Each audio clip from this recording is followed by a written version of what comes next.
Magandang hapon po mga kababayan. Of course, nandito kami ulit. Makakasama niyo kami ulit for 1 hour dito sa Immigration at iba pa. Kung saan pag-uusapan natin ang inyong mga questions about immigration matters, family law matters, and other legal matters here in Canada.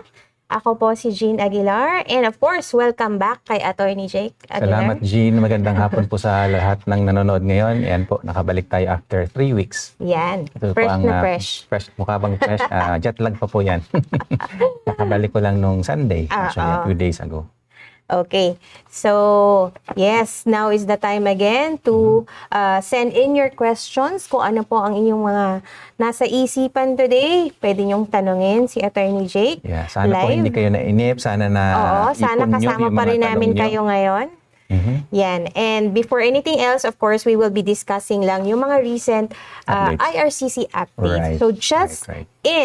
as in fresh na fresh pa, nagkaroon lang ng new round of invitations under Express Entry. But this is specifically for physicians with Canadian work experience. Right. Today, so nag-send sila ng invitation, 271 invitations, and yung CRS score lang na kailangan ng mga physicians is 223. So napakababa, ano? Pero kailangan mo muna maging Kailangan lang doktor ka with Canadian experience. Yan nga. So hindi siya sabihin natin masyadong relevant sa nakararami kasi nga pang mga doktor lang yan. Yes. But Saka still, ilan lang. yeah. But anyway, news pa rin yun. Oo. So for those who would like to, to be part of Canada, Right. work, Mag-doktor kayo. yes. 223 lang ang kailangan nyo. You get an invitation. Yeah. And yesterday, nag-send din sila ng invitation under Canadian Experience class. Yeah. The score was 516. Yeah. CRS, yun yung cut-off score, 516. Mas mababa ng 2 points, but still, it's a little bit high. Right. So yan ang mas relevant kasi yung flagship program. So discuss natin ng konti. Medyo bumaba, 2 points lang. Mataas pa rin yun, 516. Yeah. And 4,000 invitations So marami-rami were pa. sent Usually out. kasi pag nag-draw sila dyan, marami talaga. So compare nyo lang doon sa doktor, 200 something, ito 4,000. Tsaka mas madala syempre yung mga draws under CEC. And then, the day before, June 22, nag-release din sila ng ITAs. 955 invitations were sent out under the Provincial Nominee Program. Oh, okay. 730 yung CRS score kasi 600 naman is Correct. coming 600 noon yung province. mismong points para doon sa nomination. Pero as you can see, mas kaunti siya, 955 compared doon sa CEC na 4,000.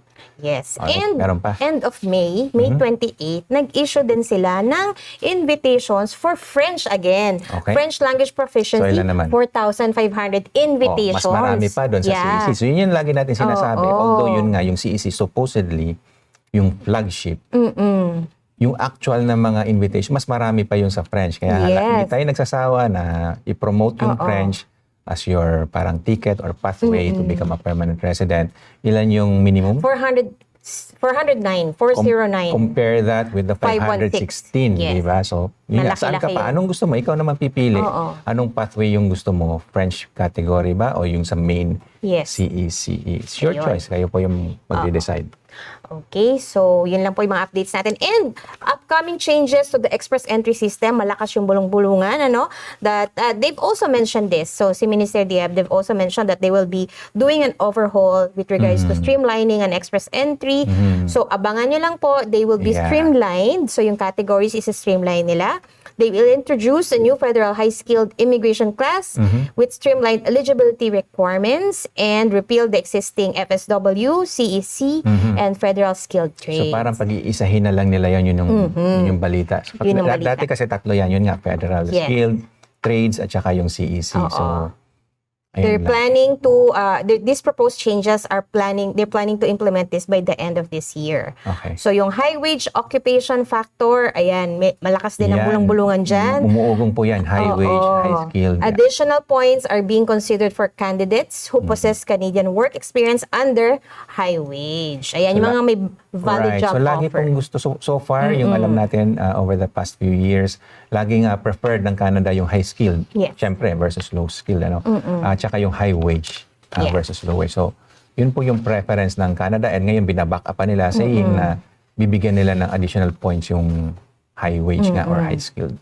Yun. And then ang last, yung spousal points, there are changes that are being proposed to equalize spousal points regardless of whether a spouse is accompanying the principal applicant or not. Ayun. Oo. Parang, kasi dati Maganda iba yan. yung points. Dati iba yung points. Yeah. Kaya yung iba, huwag ka na muna sumama kasi mas mataas ang points pag hindi. Ngayon, So, parang gagawin hindi nilang- naman fair yun. Yeah, uniform na lang yun. Yeah, that's a welcome development. Ayun. So, nothing is cast in stone yet, but Right. yes, aabangan natin yan kung kailan nila i-implement. Alright, so yun po yung mga Okay. updates natin. And Ang mukhang dami ng question. Nakita ko yung questions natin. Gumagala. So, Oo. salamat Sige, po simulan dyan. na natin. Welcome Although na marami welcome. din po kaming baon, marami din mga nagtanong offline. Okay, simulan na natin yung mga questions. Simulan natin kay Clean Del. Pagbati po, attorney ma'am, been here for 4.5 years now. Okay. And came as a visitor under visitor visa, 2 years as tourist and obtained my work permit, then nag-extend, but ibang job naman, but same employer, but it was refused. Okay. Oh, refused this time due to no LMIA within 60 days after submission. Pero na-web form naman po bago pa yung decision, but still it was refused.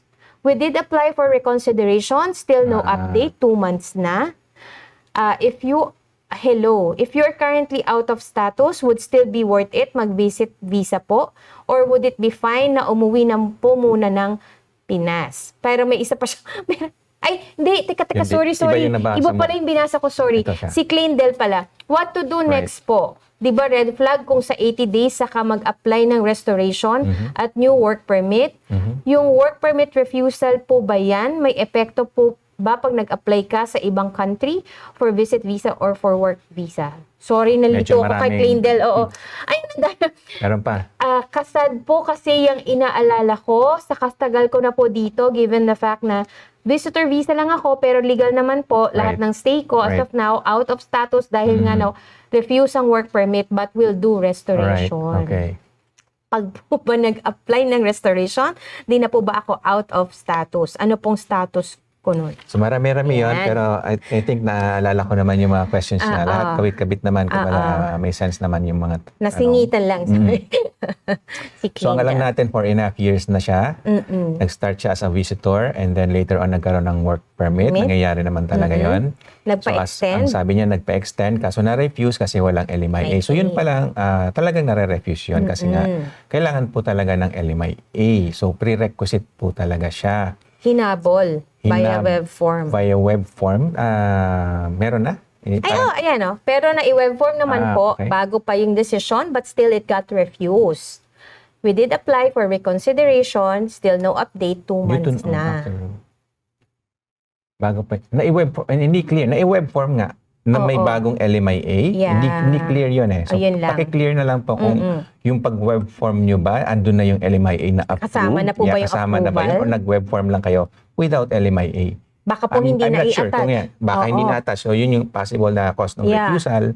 Hindi naman siyempre sapat na nag-web form lang kayo, di ba? Oo. So, baka nga yun kasi it makes sense kasi na-refuse kasi nga walang LMIA.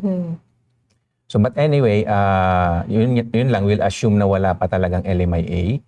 Kaya na-refuse and ang situation nyo ngayon, since na-refuse nga, out of status kayo. And then yung question nyo, mapapa-restore pa ba yun? And okay lang ba na 80 days? Kasi sabi nyo, baka red flag yon. Sagutin natin yun muna. Within 90 days naman kasi talaga pwede. So hindi naman siya like red flag per se. Pero pag nagpapa-restore kasi tayo, laging discretionary yan sa officer. Ano? Hindi porke na-meet nyo within 90 days is ma-approve na kayo even if na-meet nyo lahat ng requirements. Kasi yung nature ng application natin, discretionary lagi sa officer. Yun lang po. Pero dun sa question nyo to answer that directly, okay lang na mag-file ka up to 80 days nga. Kasi again, within 90 days naman yon. For as long as kumpleto na rin yung requirements mo, which is yun nga yung LMIA. So crucial yung LMIA. Kung magpapa-restore ka, dapat may LMIA na. Kung magpapa-restore ka, walang LMIA, wala rin. Hindi rin yun mare-restore. Okay? So, crucial yan. Or mag-ano ka na lang muna, mag-convert ka ulit into visitor status muna, visitor record, di ba? And then, ano po ba yung isa? Ano ba daw ang magiging status niya kung restoration? So, kung nag-apply ka ng restoration, it doesn't give you status right away. Kumbaga, kailangan ma-approve yun. So, ibig sabihin, walang parang maintain status doon na concept. Hindi porke nag-apply ka na ng restoration is, okay, ano ka na, wala, may status ka na. Oo. Hindi yon. So out of status ka pa rin while that application is being processed. Ayun. And so yun lang, you just have to wait. And again, wala kang status nga. And ang tanong mo rin isa pa, kung maganda ba umuwi muna. In some cases, maganda rin yung umuwi para ma-demonstrate mo nga kay Canada na kaya mong umuwi. Tama ba? Nahalo yata may natin mali yun. ba? Anyway, Alin? nahalo natin yung question na yun. Si astronaut yun. But yeah, ang tinanong niya lang is yung about sa Hindi, restoration. out of status pa rin siya eh. It's just, iba-iba yung si astronaut pero same yung The question. profile niya na Okay. out of status. Kaya nga siya nagpapa-restore. Diba? Meaning out of status siya. Okay. So, saan na tuloy tayo?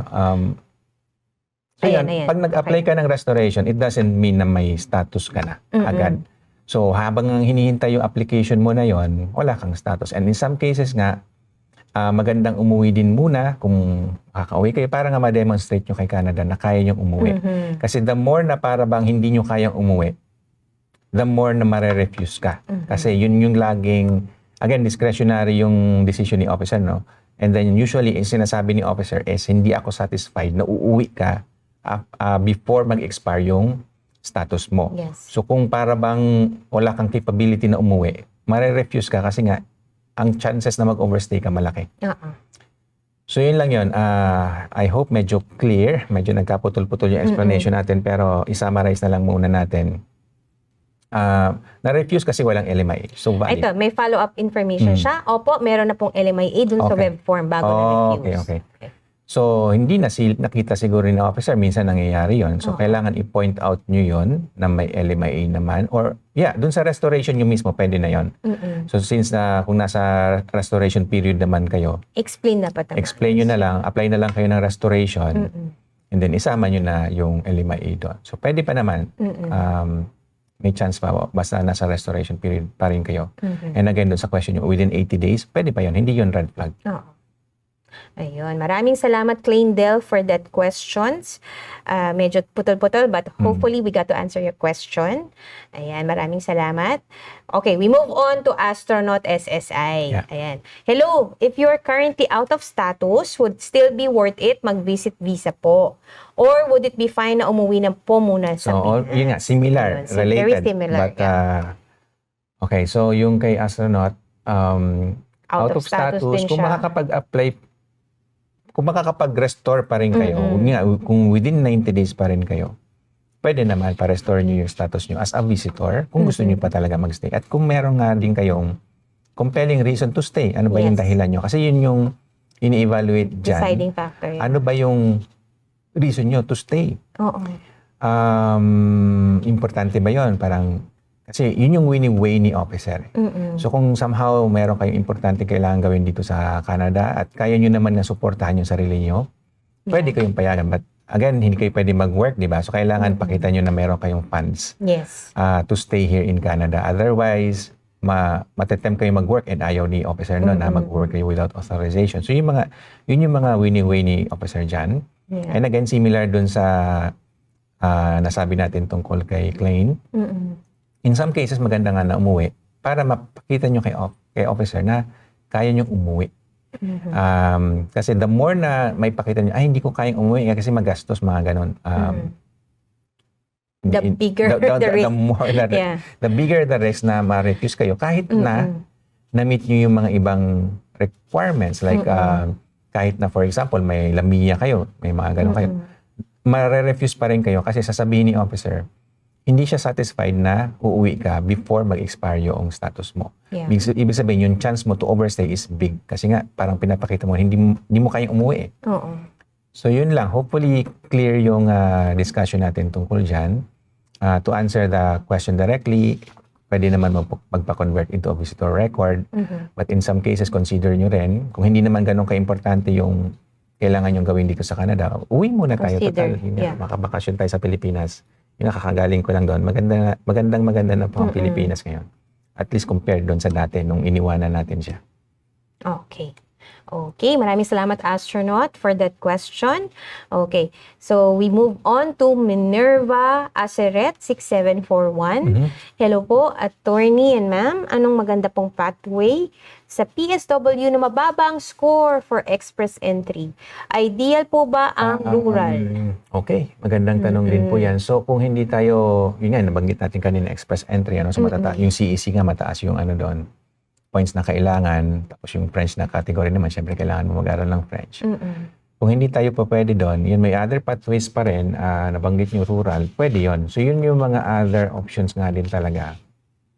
But then you have to research, do your own research, saang rural community ba kayo po pwede, kayo kasi syempre titira doon. So tingnan nyo rin kung kaya nyo bang tumira doon, okay ba sa inyo doon.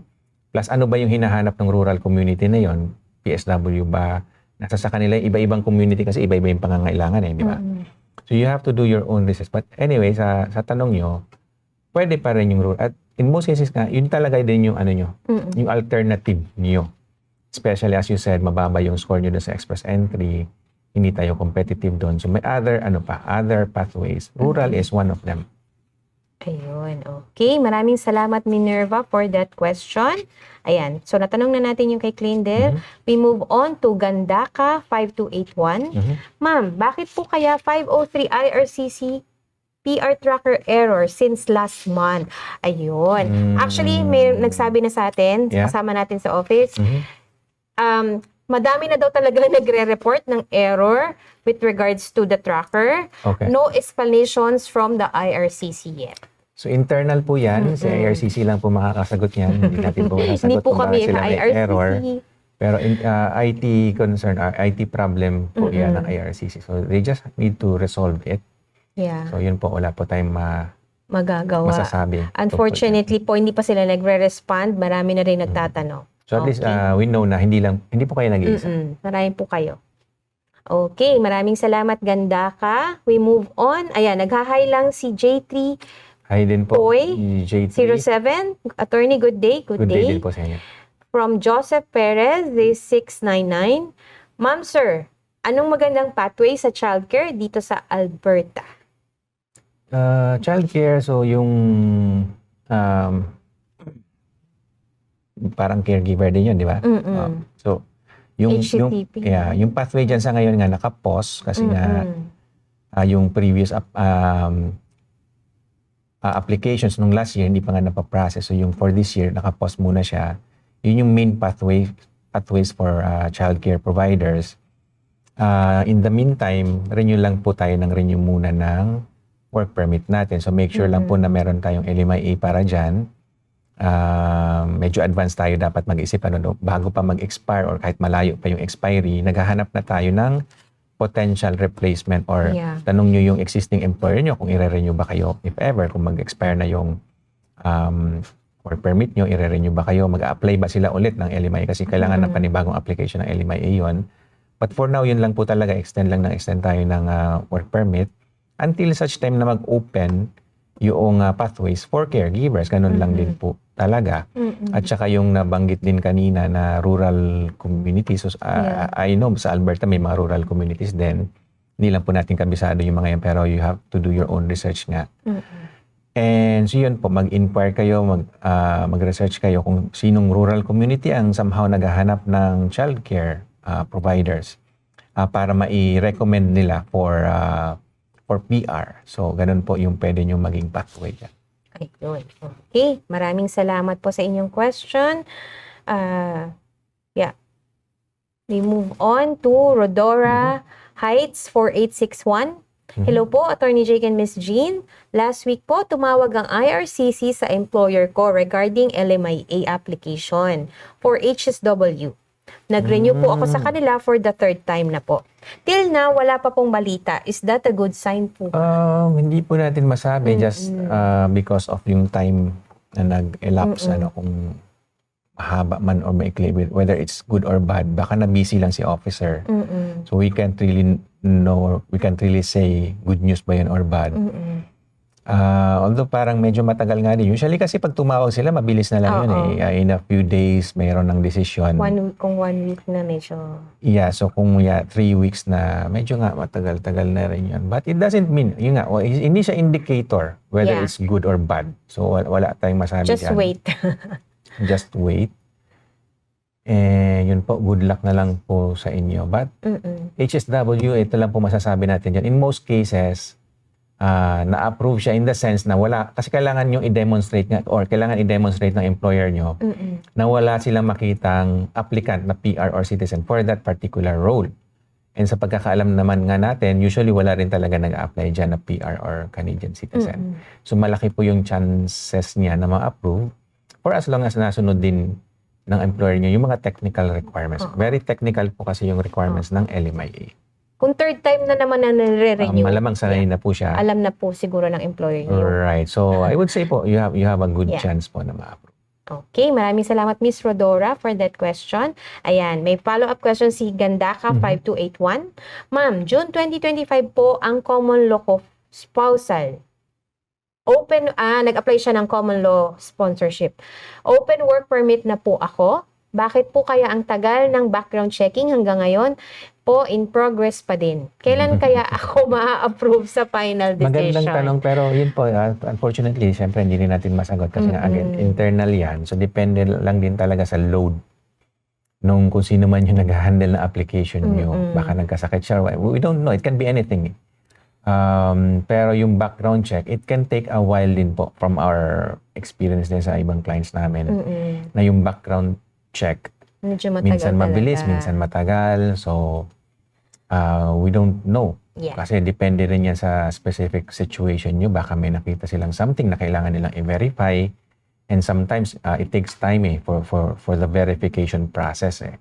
Baka may kapangalan kayo or something like that. It happens. It happens na baka may kapangalan kayo na merong criminal record, something like that. And yun nga, i-verify nila, kayo ba talaga yan? Or, those kind of things. Kaya po, yan, hindi rin natin masabi again kasi internal yan sa IRCC. Yeah. And just to add on what Attorney Jake said, marami din kaming clients na medyo matagal talaga ang processing for sponsorship. Normal. Yes. Normal pa yan na may delay. Oo. Okay, maraming salamat Gandaka. We move on to LBJ Hileki. Hello po. Thank you for all your help po. Planning to sponsor my common law next year. We live together as roommates before, but dating. Okay. Okay. But now, genuinely declared na common law na po kami. Alright. Okay. We didn't have combined finances before as we know we were not common law. But now we have started it, attorney and ma'am. Possible po ba kaya ito? I got my PR this year po. Planning to apply for her next year. Teka lang. Medyo meron akong napansin doon na baka hindi mo na-realize kasi sabi niyo po, common law na kayo. So, kailan po ba kayo naging common law? Kailan, sabi niyo, naging PR kayo this year? And during that time po ba common law kayo? Kasi maybe you should have declared that before kayo naging PR. Yeah. Kasi required po yon. So, ito po yung madalas na misconception. Hindi po yan optional. Hindi po yan like kasama ko ba siya o hindi. Ganun. Alamin niyo muna, ano bang situation? Common law ba kayo? Do you fit that definition? Kasi if yes, then hindi siya optional. You have to declare your common law partner. So anyway po, medyo maselan yung part na yan. So if you want po na maging private yung discussion natin, just reach out to us or any lawyer or consultant na gusto nyo. But I think you magbe-benefit kayo sa deeper, discussion or consultation. Kasi yun yung napansin ko na parang concerning para sa akin. When did it start? Yun nga, when did it start? And when did you submit your PR Pero application? going back to your question na lang po, kung common law kayo, okay lang naman na hindi joint yung finances nyo. Kumbaga, hindi naman siya mandatory talaga. It's just an indicator. Pero minsan nga mag-asawa, hindi naman joint yung finances. So, normal pa yun. It happens. But, titingnan ng officer dyan, syempre, yung totality, yung kalahatan ng mga evidences nyo, at kayo mismo, paano nyo nasabi na yun nga common law kayo? Ang definition kasi nun, exclusive kayo, and then marriage like nga ang lagi natin sinasabi dyan. Hindi man kayo kasal kasi baka meron kayong previous marriage or what, or ayaw nyo lang talaga magpakasal. pero nagsasama kayo bilang mag-asawa. So yung treatment nyo sa isa't isa is mag-asawa. So again, dito sa Canada, nire-recognize yung mga ganon. Hindi naman kasi nga importante din kay Canada yung formalities na tinatawag, yung marriage itself, hindi kailangan yon. Ato nyo yung isa't isa bilang mag-asawa. Yun yung sinisilip natin. Yung circumstances nyo nga, comparable sa isang tunay na mag-asawa na kinasal. Kumbaga, ang kaibahan lang is yung isa kinasal talaga, meron silang marriage certificate. And then kayo, walang papel. Yung sa isa't isa. Ganun din, para din pag tinignan ng tao, mag-asawa ang turingan nyo sa isa't isa. Yun ang common law. And again, kung common law kayo, you have to declare. Pero if ever naman na later on na kayo naging common law, okay, pwede nyo siyang sponsor kung naka 1 year na yung common law relationship na yun. Okay, so yun lang po yung kailangan natin i-discuss na. May technicalities po, but yeah. Very technical po. Kaya we don't mind na you ask questions about this, kahit ulit-ulitin natin kasi nga ano rin siya talaga. Very, very technical. The dates are very crucial. Crucial, tsaka maselan po siya. Pwedeng maging cause ng not just refusal but misrepresentation. Medyo mabigat yun pag misrepresentation kasi may 5-year ban yun. Okay, maraming salamat for that question. Si LBJ Hileki. We move on to Thomas. Dapat tayong break? Or After tapusin this, natin. si Thomas 8460. Hello, good morning from Vancouver. Daming naka-red dito. Ay, kasi may laban ng Canada. Good luck sa Canada sa FIFA World Cup. Ayan. Anyway, still waiting for my PGWP October 2025. Nag-apply.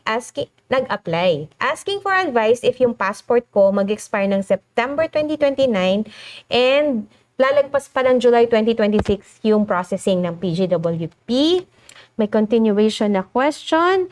Di ko alam kung gaano katagal si DFA magre-release ng passport dito sa Canada.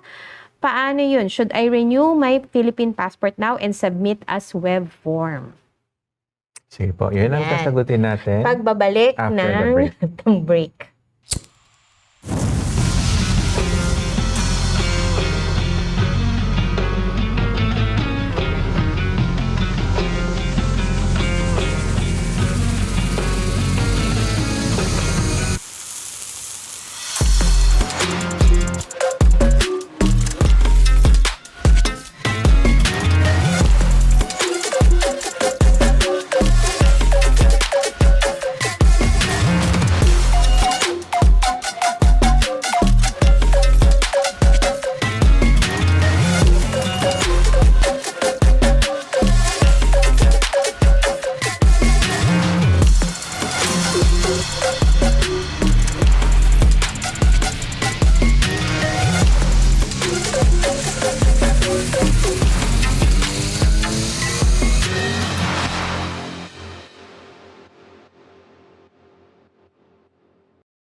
Filipino TV was built for one reason: to put Filipinos in Canada in the spotlight.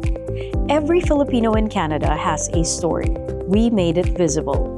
Filipino TV remains the leading creator of original Filipino programming for TV and digital outside the Philippines. Created by Filipino-Canadian creatives for the community they belong to. We opened our doors to those who were curious enough to try. People with day jobs who dared to create after hours. Cooking shows, talk shows, music, public service, sports, wellness. Different formats, one shared courage. Since 2016, we stayed true to one thing: spotlighting Filipinos in Canada. Their hustle, their struggles, their wins. As the world went digital, we moved with our community. We didn't just post, we partnered. We shot, edited, mentored, and built alongside Filipino creators. Filipino TV remains a sandbox for Filipino-Canadian creatives. From cable to socials, we create because your story matters.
Filipino TV was built for one reason: to put Filipinos in Canada in the spotlight.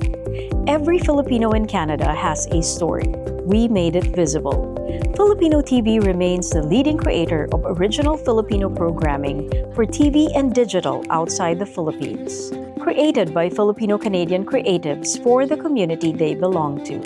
We opened our doors to those who were curious enough to try. People with day jobs who dared to create after hours. Cooking shows, talk shows, music, public service, sports, wellness. Different formats, one shared courage. Since 2016, we stayed true to one thing: spotlighting Filipinos in Canada. Their hustle, their struggles, their wins. As the world went digital, we moved with our community. We didn't just post, we partnered. We shot, edited, mentored, and built alongside Filipino creators. Filipino TV remains a sandbox for Filipino-Canadian creatives. From cable to socials, we create because your story matters.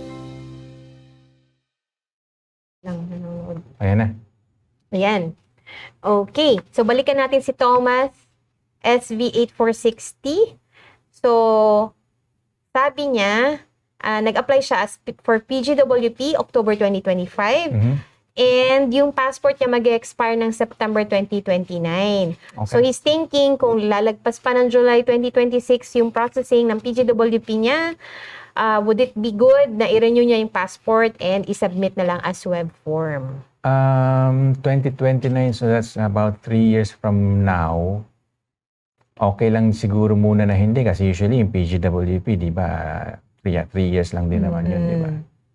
So I guess okay lang. Ayun po, and then tsaka nyo na lang i-renew pagka meron na kayong PGWP. Total nga, parang hindi naman material from what I see. Hindi crucial. Ang problema kasi pag ni-renew nyo, di ba, sinasubmit nyo yung passport na yun . Yeah. So baka lang lalo kayo magkaroon ng problem doon. So I would suggest po in this case, ano na lang, Wait na lang. wait na lang po kayo. Hindi naman kasi critical . Like 2029 September, 3 years pa rin naman yun from now. Yeah. And PGWP usually 3 years. 3 years lang din naman yun. So Maximum again, of 3 years. Yeah. hindi po siya critical. It's better na hintayin nyo na lang muna. Tsaka na lang po kayo magpa-renew. Ayun. Okay. Maraming salamat for that question, Thomas. Okay. We move on. Nabasa na natin yung... Kay Klein. Wait lang. Bagong question ba to ni Clean? Restoration plus work permit application with LMIA to Right. fix the reason of refusal. Right. Kung baga want umuwi pero torn sa situation dahil may pending application pa, sir. Last na po. Yung work permit refusal po ba na yan, may epekto po pag nag-apply ka sa ibang country?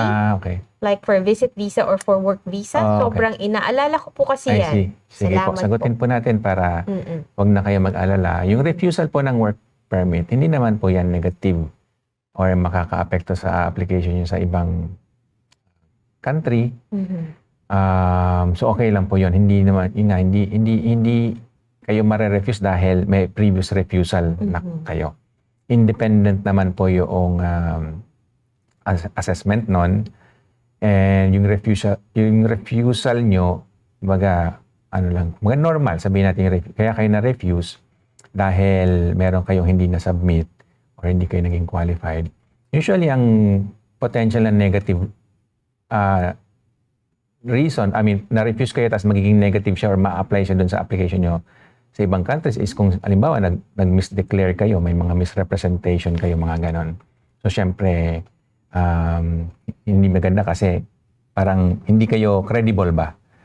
So, pwedeng ma-refuse dun yung application nyo sa ibang country kasi nga parang hindi kayo pwedeng pagkatiwalaan dun sa application. But anyway, I'm citing something na medyo rare naman. In your case, yun po, diretso na lang natin na hindi siya magiging concern dun sa application nyo sa ibang country. So yun po, wag na po kayong mag-alala tungkol doon. Okay, maraming salamat, Kleindale, for that follow-up question. We move on to Calm Petals 8. Hello po, family of 3. Andito po kami sa Canada. Out of status po kami, waiting for decision of our restoration of status, which is mare-refuse in the end. Ay, alam niyo na? Why? Nag-decide po kami na mag-a-apply si husband ng study permit inside Canada. And while waiting po for the decision, pwede po ba kami ng minor child ko na mag-apply ng visitor record? Ang reason po is waiting for my husband's study permit approval. Baka po kasi lumabas na yung decision ng restoration namin. Okay naman yan. So, kung mag-apply kayo ng visitor record, okay yan. So, kasi nga nag-effort kayo na magkaroon ng status, gusto rin ni Canada yon. Sabi nga namin lagi dito, as much as you can, i-maintain po natin yung status natin. So, yun. You're just demonstrating that exactly na while waiting sa restoration ng husband nyo, kayo naman mag-apply ng visitor record for yourself and your child. So, definitely, okay po yung plan ninyo na yon. Okay, Miss Calm Petals, maraming salamat for that question. Ayan, may follow-up information si Astronaut SSI. I was unfortunately not drawn and nag-expire lang yung PGWP niya na hindi na-draw for MPNP. And mababa yung score as sa express entry.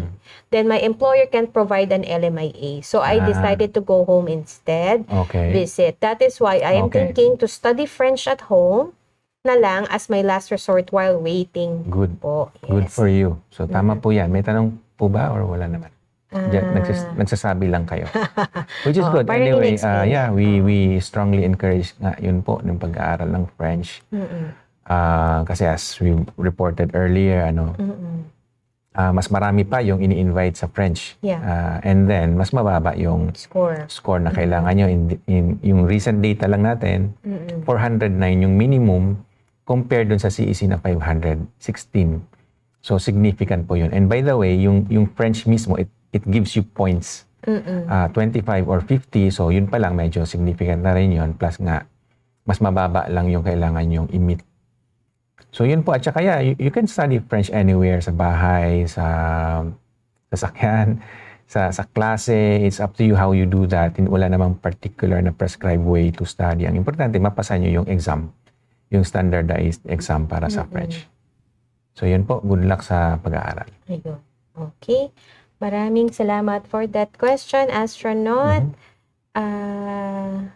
Cam Petals. Si Cam Petals. Yun na yung binasa natin, Ayun na rin yan. na Okay. mag-a-apply ng visitor record while waiting for husband study permit. Si Pandaka. Okay, we move on to Pandaka 5281. Attorney, kaya ako ay nagmamadali kasi ang anak ko po ay 15 years old na. Aba ay nililigawan na. Ang concern ko po ay makuha na ang anak ko. Kaso ang tagal ni IRCC mag-approve ng common law. Heist na lang po. Okay. So, si anak niyo na 15, may nanliligaw na. Medyo concerning nga yan. So, sabihan niyo na lang siya at siyempre, pabantayan niyo as much as possible. Wag munang So, yung sa common law, medyo matagal. I understand. Wala tayong magagawa doon, unfortunately. Kung gusto niyo, pwede niyo siyang applyan ng kahit visitor visa. So, but again, siya, as we always say, discretionary yan. Depende kay officer, depende rin sa situation nyo nga. Kaya nyo ba siyang suportahan pag nandito na? Or even, not just visitor, but maybe study permit. Student visa. Pag-aralin nyo na siya dito. Even if hindi pa approve yung yung application, pwede naman mag-apply. Walang masamang mag-attempt, mag-apply. Kung ma-approve, good. Pero rin nga yan, again, discretionary kay officer. Pero kung talagang concerned kayo, i-consider nyo yan. Okay. Maraming pong salamat, Miss Ganda ka, 5281. Okay, we move on to Rodora Heights, 4861. Wala naman po atang mabilis na processing nowadays. Pero, ranting lang po ang mga caregivers po na pag-iwanan na. Minsan napapaisip kasi kami, baka dahil caregiver lang kami. Huwag natin sabihin na caregiver lang. Importante po yung role Napaka-importante. ng caregivers sa atin dito sa Canada at kahit saan pa. So, huwag nating maliitin Pero yun lang din, tama rin, mabagal ang processing sa ngayon. By the way, may nag-reach out sa atin na may interview tayo about caregivers din. So anyway, Matutuloy.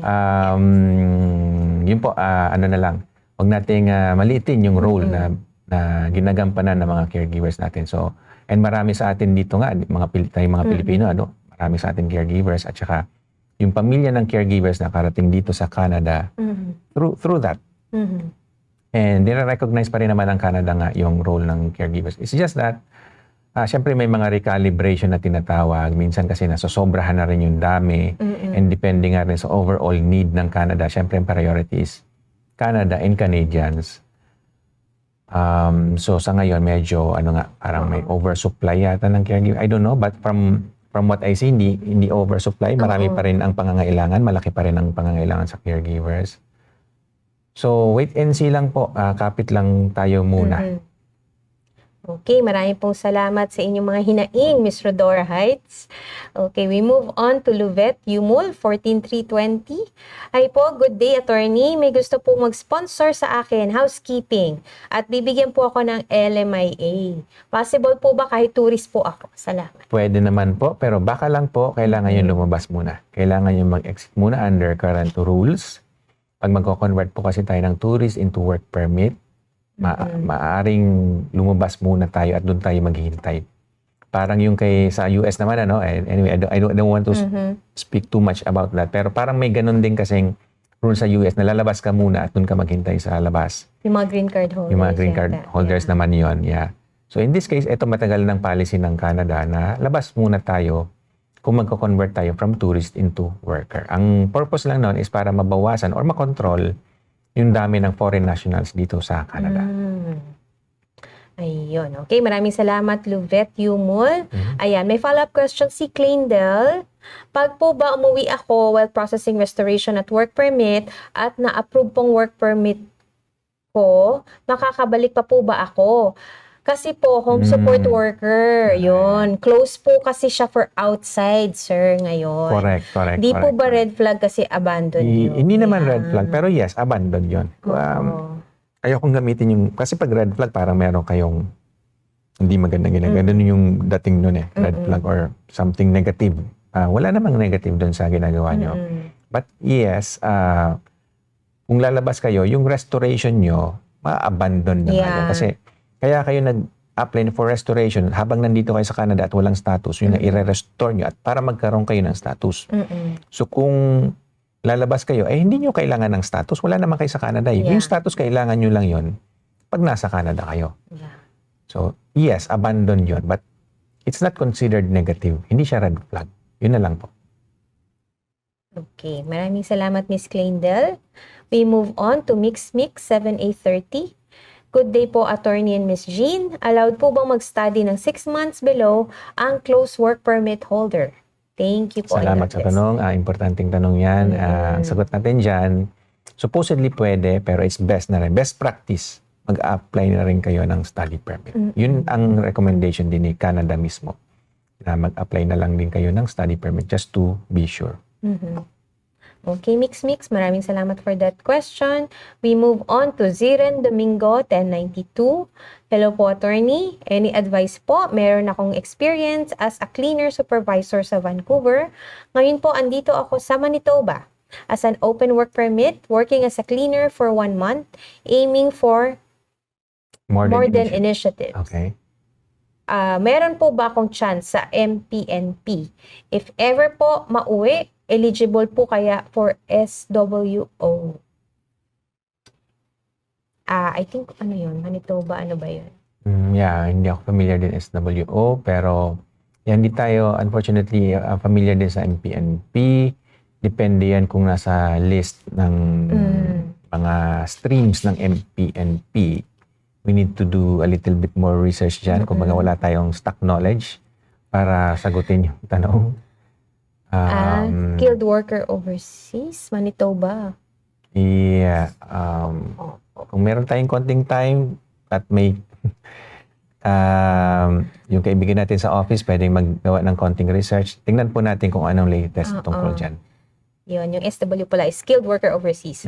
Wala pa po kaming, gaya na sinabi ni Attorney Jake, we will try to research. Wala kaming stock knowledge para sagutin yung tanong. Okay, maraming salamat, Ziren Domingo. Babalikan ka namin if we still have time. Si Claydel. We go back to Claydel. May follow-up question siya. Sir, out of status pa rin po ba after I did my restoration? Yes. So, yung araw na nagsistay ako ngayon, binibilang po ba na overstaying na to kahit waiting sa restoration? Yes. Gusto ko pong umuwi talaga, kaya lang may pending restoration at ma-abandon yun.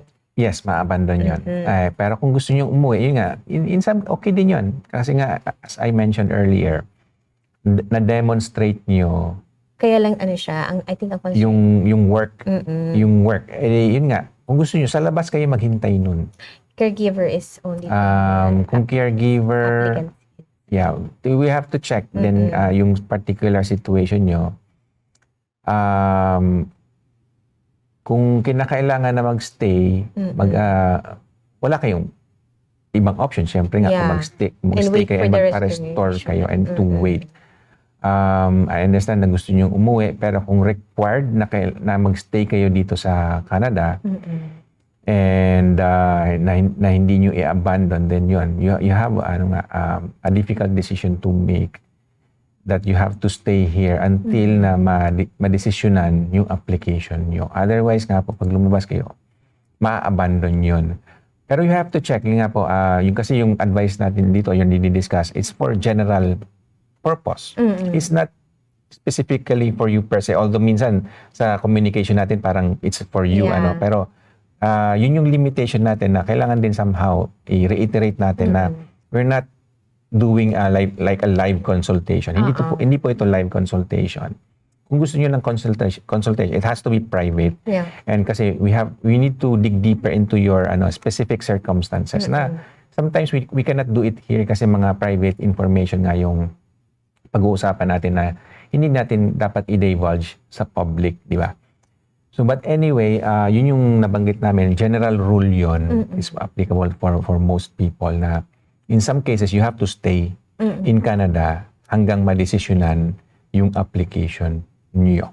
So, but whether or not it applies to your specific situation, maybe you need to reach out to us po para ma-confirm natin yun. Okay, maraming salamat sa follow-up question mo, Claydel. Okay, ayan. Si Ziren Domingo sabi niya nga, skilled worker outside. Okay, thank you po. Sabi ang nabanggit lang ng kasama natin sa office, rapid yung changes ng provincial nominations ngayon. Okay. So, normal din po yan na nag-change yung mga provincial nominations kasi ang nature po niyan kasi pag kailangan nila, so magpo-post sila ng specific like jobs na kailangan nila. But pag napuno na yon, i-close na nila yon. And i-open nila ulit yon pag nangailangan ulit sila at some point. So medyo talagang normal yun na nag-change. And even as dito sa law office po, wala kaming manpower para i-monitor yung mga changes na yon. Kasi as you know, maraming provinces, 10 ang provinces dito sa Canada. Hindi natin ma-monitor yung mga rapid changes na nangyayari sa mga provincial nomination streams. Yun. Maraming salamat for that question, Ziren. Ayan. At kung pwede pa po kayong magtanong, kung meron pa po kayong mga questions. Pero may baon po kami. Marami kaming baon doon na mga offline questions na nakuha natin. So, sige, we can start with the offline questions while we wait for the rest of the people to send in their questions online. Sige, eto, from Michelle C. Simulan natin. Can I apply open work permit under spousal sponsorship even if I didn't receive yet my eligibility? I've done my biometrics last December 2025. After biometrics, wala na po akong na-receive any update from IRCC. Pwede pong mag-apply kahit wala pang eligibility kung malapit na mag-expire yung existing work permit. Yes. And kung may AOR na, pwede na rin. Oo, definitely. Ayan, maraming salamat, kung Michelle, may for that status question. Kung may status at may AOR, yun po ang requirement noon. Pag walang status, eligibility ang kailangan natin. Okay, maraming salamat, Michelle, for that question. We move on kay Boji J. Ito, interesting yung question niya. What if hiwalay na kami, okay lang ba na hindi isama sa PR application ng aking ex. Yeah. 4 years na kaming hiwalay, attorney. Thank you in So advance. related po yan sa na-discuss natin kanina. Hindi po yan optional. Yung kanina na-discuss natin about common law, di ba? So, Ito naman hiwalay ito na hiwalay sila. naman. So, kung we just have to determine that fact muna. Kayo pa ba o hindi na? Hiwalay na ba kayo or Hiwalay na daw. hindi pa? So, kung hiwalay na, 4 hindi nyo na years. siya isasama. So, hindi, ang tanong doon is isasama. Mali yung tanong na isasama ko pa ba siya o hindi. Kasi hindi yun optional eh. Kailangan isama mo siya. Mandatory yun. Kumbaga. Hindi mo siya isasama. Baliktad. So, paghiwalay na kayo, syempre hindi nyo na siya isasama. Oo. So, yun lang. Tuldukan mo na. Oo. Yes. So, yun lang. Just to clarify, depende yan sa marital status nyo nga. Kayo pa ba o hindi na? Pag hindi na isasama. Mandatory yun. Hindi na pero gusto ko pa rin siya isama. Mali Kasi yun. sa Philippines, 'di ba, pag married Ayun nga. ka, So, yun ang nakakalito Yeah. kasi sa atin. Siyempre, yun nga, from the Philippines, iba yung rules natin doon na kahit hiwalay na kayo, married pa rin kahit kayo. married pa rin kayo, kayo pa rin, parang gano'n. Legally married pa rin kayo, kayo pa rin. Kasi hindi naman kayo nagpaanal or ganito, ganyan. So, somehow may ties pa rin kayo. Oo. Dito sa Canada kasi hindi gano'n. So, yan po. Ayan yung mga kailangan nating i-discuss kasi nga, medyo nakakalito yun para sa ating mga Pilipino. Pero, again, ulitin lang natin, kung hiwalay na kayo, yun na yun. Legal na yun. Legal separation na yun dito sa Canada. And because of that, hindi nyo na kailangan ngang isama. Hindi nyo na siya dapat isama. Okay, maraming salamat, Boji, for that question. Ito, meron naman question from Leonardo C. Halimbawa po, open work permit only for 1 year. Paano po kung wala pong result ang PR application at malapit na mag-expire ang aking open permit? Pwede po bang mag-apply ng bridging open work permit? May ano ulit? Meron siyang open work permit Yeah. pero for 1 year lang. Paano daw po kung wala pang result ang kanyang PR application at malapit na mag-expire ang kanyang open So yung permit? bridging, depende kung yung PR program nyo, merong provisions for the bridging open work permit at na-meet nyo yung requirements doon. Usually, nasa papers din po yan na natatanggap nyo, nakalagay doon kung eligible nga kayo for bridging open work permit na sinasabi doon na, pwede kayo mag-apply for bridging work permit. Kasi hindi lahat ng PR programs ay merong provision for bridging open work permit. Yes. So, depende yan po. Case-to-case basis. Ayun. Okay, maraming salamat for that question, Mr. Leonardo. Ito, interesting tong question ni Miss Prax or Prax. Hello po, attorney. 67 years old na po ako. Dito ako sa Canada as a visitor. May nakilala akong Canadian. 73 years old na siya. Nagkataon na in love kami sa isa't isa. In lababo. Oo. Pareho kaming byudo at byuda. Ay, wow. Meant to be. Paano po ang dapat namin gawin para masponsoran ako? Once a week po ay nagsasama kami sa bahay niya at compatible naman kami sa isa't isa. At in love po kami. Okay. Gusto niya akong Good for you. pakasalan. Good Ano for pong you. gagawin namin? Well, unang-una, depende kung anong sinasabi ng puso't isipan nyo. Kung gusto nyo magpakasal, labas na kami doon kasi it's very personal, di ba? Gusto nyo magpakasal, di magpakasal kayo. Kung nagpakasal naman kayo, then pwedeng sponsoran nga bilang married spouse, di ba? So that's one parang option. Kung hindi naman, kung hindi kayo, hindi matuloy yung kasal nyo for whatever reason, pero kung nagsasama kayo bilang common law nga, so yun yung, again, yung key dito. Nagsasama kayo bilang common law, again, marriage-like Yes. yung description natin doon. For at least 1 year. So, pag common law, merong 1 year na requirement. Minimum 1 year. Pag kasal, wala nang 1 year. Kumbaga, after yung kinasal, kung meron Pwede na na kayong agad mag-apply. marriage certificate, pwede na kayo mag-apply.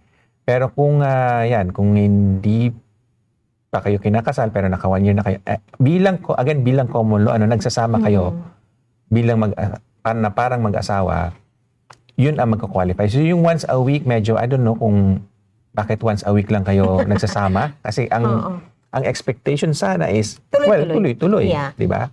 Pero kung meron kayong magandang dahilan, which I don't know, and hindi natin siya matanong, dapat may reason nga, may basis bakit once a week lang. So hindi enough na in love kayo, di ba? Ang criteria kasi is nagsasama kayo Continuously. bilang parang mag-asawa, marriage-like relationship. Hindi once a week lang. I mean, pwede, in some cases pwede yun. But case to case nga. Yes. Kasi minsan may mga mag-asawa, once a week lang din sila nakikita. I mean, depende sa sitwasyon work, nila, sa work, ganito, ganyan. Nangyayari, iba nga, di ba, nasa abroad yung isa. So talagang hindi sila nagkita, hindi sila nagsasama. Pero mag-asawa sila at tinuturo nila yung bilang mag-asawa yung isa. So, depende sa circumstances. Pero yun po muna yung masasabi natin. Either magpakasal kayo and then sponsorship, pwede yun. Or magsama kayo na parang mag-asawa continuously for at least 1 year. Okay. So, yun po Maraming yun. salamat, Prax, for that question. And ayan, sige, we still have 2 minutes. May follow-up question si Kleindel. Medyo, gusto nating Mabigyan mapakalma si Kleindel kasi nakikita natin solusyon. medyo nga siya. Okay, sabi ni Kleindel, concerned, so may record na po ako, sir, na overstaying, which needs to be disclosed if ever mag-apply sa other country. Okay. May negative effect po ba ito? Magandang tanong. Yeah. Sorry, sir, napakadami kong tanong, but That's thank you so much That's sa oras fine. and for your We kindness. appreciate the question. Tsaka yan nga, makakatulong din sa iba na similarly situated sa inyo. So yung record of overstay, yes po. Yes, ang sagot natin dyan. So nag-overstay tayo, nawalan tayo ng status. So and even if naka-file na kayo ng restoration, nagka-count yun. Pero, na-explain naman nga yun. So nag-apply kayo. Ibig sabihin, nag-effort naman kayo to restore. So, kumbaga positive din yun. Kahit nag-overstay kayo, may ano naman mayroong explanation. So, minsan nasa pag-explain din kasi yan. So, kung mag-apply kayo sa ibang country, pag may tanong doon na, nag-overstay ka, sabihin mo yes, di ba? And there's, Pero usually may portion portion. naman doon para explain bakit kayo nag-overstay, anong nangyari, ganito, ganyan. Doon yung sasagutin.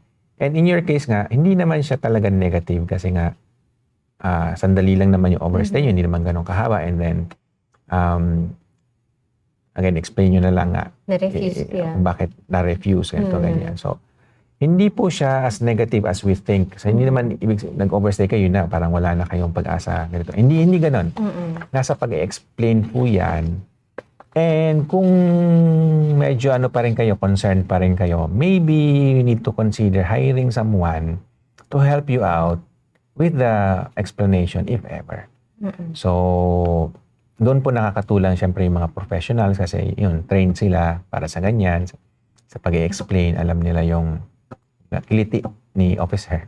Alam nila yung mga ways para ma-increase at least yun. Wala pong, again, walang 100%, walang guarantee, Pero at least napapa-increase natin yung chance na ma-approve kayo kesa yung kung kayo lang. Again, especially kung medyo may concern kayo. Okay, maraming salamat, Kleindel, for that question. And siguro ito na ang last question natin from Muimwiko. Pahabol pa. Muimwiko, okay. Hi, Ma'am and Attorney Jake. I need advice. I'm waiting for my work permit result. Kaso namatay na yung inaalagaan ko. Okay lang ba maghanap agad ng amo at mag-apply ng LMIA habang naghihintay? Yes. Kasi unfortunately, yung work permit nyo is tied up with that. Yung sa employer nyo na nag-apply ng LMIA on your behalf para sa inyo. And syempre, kung wala na si employer, wala na kayong pagtatrabahuhan. Or unless, I don't know exactly yung situation. Pero syempre, yung work permit nyo nga, closed yan. Tied up yan sa isang particular employer. And kung wala na yung employer na yon, then you have to find another one. So, pwede po kayo maghanap at mag-apply habang naghihintay doon sa application nyo for work permit. Pero kung tutusin nga, dapat i-inform nyo na sila. Kasi you have to update. You have the obligation to update IRCC about any changes na significant or material dun sa application nyo. So, kung wala na si employer, di wala na nga pagbabasihan yung work permit application nyo, unfortunately. But yes, you need to find one as soon as possible, a replacement employer as soon as possible. Okay, maraming salamat, Muimwiko. At marami po salamat sa mga nag-send in ng questions for today. Salamat po ulit din. At kahit nakabakasyon tayo ng konti, meron pa rin mga sumubaybay at nag-abang. Ayun, okay. So, next week po is Canada Day. Unfortunately, Wednesday. Baka pwede mag-move tayo. I don't know. We'll check kausapin po natin ang admin. We'll see kung pwedeng ma-move Kung pwede natin i-replace ng ibang araw. Tingnan po natin. Okay. Antabayanan ang susunod na kabanata. Again, maraming pong salamat for joining us today and magkita-kita tayo ulit dito sa Immigration at Iba Pa. Until next time po.